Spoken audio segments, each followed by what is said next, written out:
सब लोग खुशी से प्रेगनेंसी अनाउंस करते हैं, पर कोई अपना नेगेटिव टेस्ट अनाउंस नहीं करता। ऑब्वियसली, क्योंकि खुशी बांटने से बढ़ती है।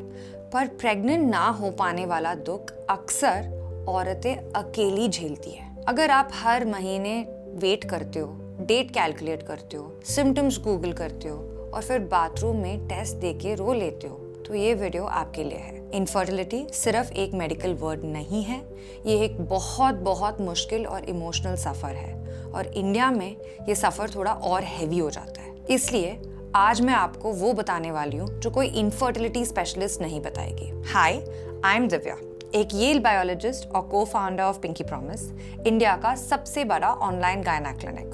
और इस वीडियो में मैं फर्टिलिटी सिंप्लीफाई करने वाली हूँ ताकि वीडियो के एंड तक आप अपनी बॉडी को बेटर समझ पाओ and hopefully feel a little better. चलो चैनल सब्सक्राइब कर लो।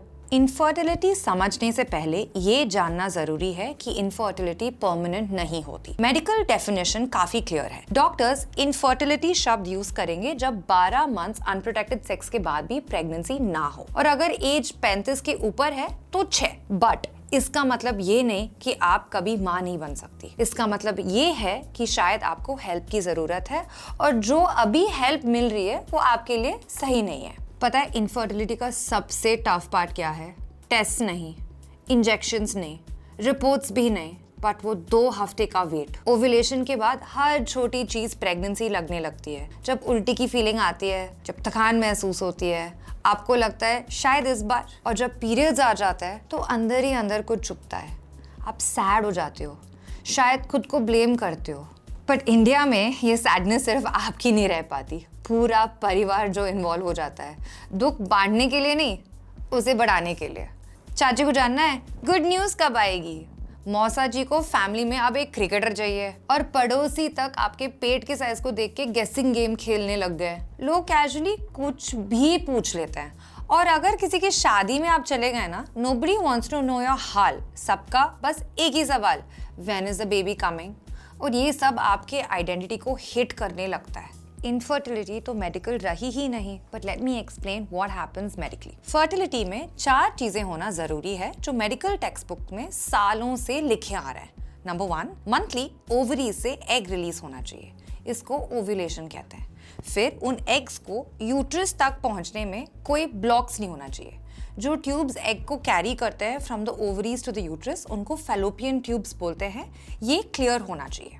एंड नंबर 3, स्पर्म काफी होना चाहिए और क्वालिटी ऐसी होनी चाहिए कि वो अच्छे से वजाइना से यूट्रस तक स्विम कर पाए ताकि एग तक पहुंच जाए।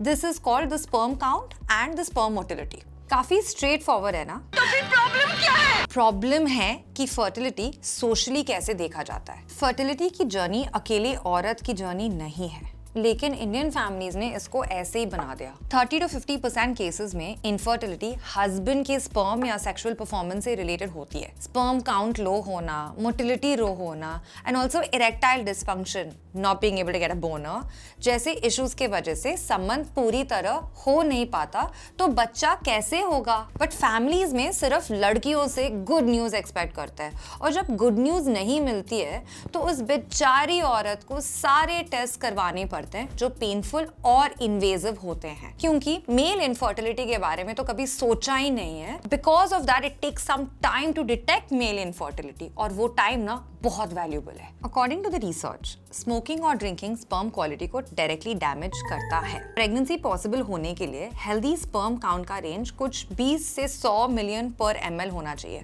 और इंडिया में ऑन एवरेज ये नंबर 30 से 40 मिलियन पर ml है, जो गिर रहा है। सिर्फ स्पर्म काउंट ही नहीं, मोटिलिटी और शेप सबसे डिसाइड होता है कि प्रेगनेंसी हो पाएगी कि नहीं। इंडिया में 40% मेन टोबैको कंज्यूम करते हैं एंड 25% ड्रिंक करते हैं। इन दोनों चीजों के एक्सेस से टेस्टिकुलर फंक्शन और हार्मोन्स डिस्टर्ब होते हैं, जो ईडी और कंसेप्शन टाइमिंग को इम्पैक्ट करता है।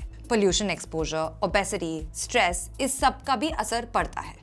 तो अगर घर पे फैमिली सिर्फ औरत को प्रेगनेंसी डाइट फॉलो करवा रहे हैं टू इम्प्रूव हर फर्टिलिटी, सासू माँ गोंद के लड्डू घी में डुबो के आपको खिला रही है, while राजा बेटा इज पार्टिंग विद दारू एंड सुट्टा, तो गुड न्यूज नहीं, बट हियर्स द न्यूज, ऐसे इनफर्टिलिटी ठीक नहीं होगी। Sperm test should actually be the first test to be done before any test on women. This is new, but think about it, ये invasive भी नहीं है, और फिर उसके बाद औरत पर फोकस आना चाहिए। अगर स्पर्म ठीक है, now let's come to the woman. PCOS and hormonal conditions India में बहुत ही हाई है। 10 में से 1 महिला को पीसीओएस है। पीसीओएस से ओव्यूलेशन ठीक से नहीं होता है और हमारे घरों के जो फर्टिलिटी डाइट्स है वो बहुत बार पीसीओएस को बढ़ा देता है। जब कोई बोलता है फर्टिलिटी के लिए दूध घी बढ़ा लो या ड्राई स्वीट फ्रूट्स लड्डू खा लो, वो एडवाइस एक्चुअली हर बॉडी पे फिट नहीं होती। पहले अपने आप से पूछो, क्या मेरी पीरियड्स रेगुलर है? नहीं है तो घरेलू नुस्खे छोड़ो, इमीडिएटली डॉक्टर से बात करो। फर्टिलिटी के लिए इंडिया में आईवीएफ भी बहुत कॉमन हो गया है और इंडिया दुनिया का आईवीएफ हब बनता जा रहा है क्योंकि कंपैरेटिवली यहाँ आईवीएफ का प्राइस कम है। सो कपल्स एंड डॉक्टर्स को लगने लग गया कि ओके, 1 साल क्यों ही वेट करना है, आईवीएफ कर लेते हैं ना। But that my friends is an emotional roller coaster. IVF का सक्सेस रेट एज और बहुत सारे दूसरे फैक्टर्स पे डिपेंड करता है, जिसमें मैं एक और वीडियो बना सकती हूँ। पर अगर आईवीएफ कंसिडर कर रहे हो, clinic registration, consent form, success rates, cause breakup, ये सब क्लियरली जानना जरूरी है। मार्केटिंग नंबर्स और रियल सक्सेस रेट सेम नहीं होते हैं। अगर कोई आपको ये ढंग से बता नहीं रहा है ना, तो भागो वहां से प्लीज। फाइनली कपल्स हेल्प लेने में बहुत डिले करते हैं। ये लोग क्या सोचेंगे वाला मेंटालिटी ना प्लीज छोड़ दो। लोग सोच ही रहे हैं, बात कर ही रहे हैं, आप आपस में बात कर लो। थोड़े दिन और ट्राई कर लेते हैं, नहीं, एक्सपर्ट्स की मदद लेके ट्राई करो क्योंकि फर्टिलिटी में टाइमलाइन सबसे बड़ा फैक्टर है। सो क्या कर सकते हैं? मैं हूं ना, कुछ चीजें कंट्रोल में हैं और कुछ नहीं। Sperm analysis, AMH test, HSG test, thyroid test और जल्दी हेल्प लेना, ये कंट्रोल में है। इनके बारे में और जानना है तो you can chat with our doctors. इन टेस्ट के बाद आप अपने डॉक्टर के साथ डिसीजन ले सकते हो कि आपके लिए बेस्ट ट्रीटमेंट प्लान क्या हो सकता है। But just remember this, infertility doesn't mean that your lifestyle or your body is broken. आजकल बहुत options है for everything. Just ask Pinky Promise. अगर आप इस journey पे हो और अकेले struggle कर रहे हो, then you should know that you just don't have to do this alone. आप में कोई कमी नहीं है और आपकी body आपके खिलाफ नहीं है, बस सिस्टम थोड़ा लेट सुनता है। इनफर्टिलिटी क्राइसिस एक स्टैटिस्टिक हो सकता है, लेकिन आप स्टैटिस्टिक नहीं हो and we are here to help you.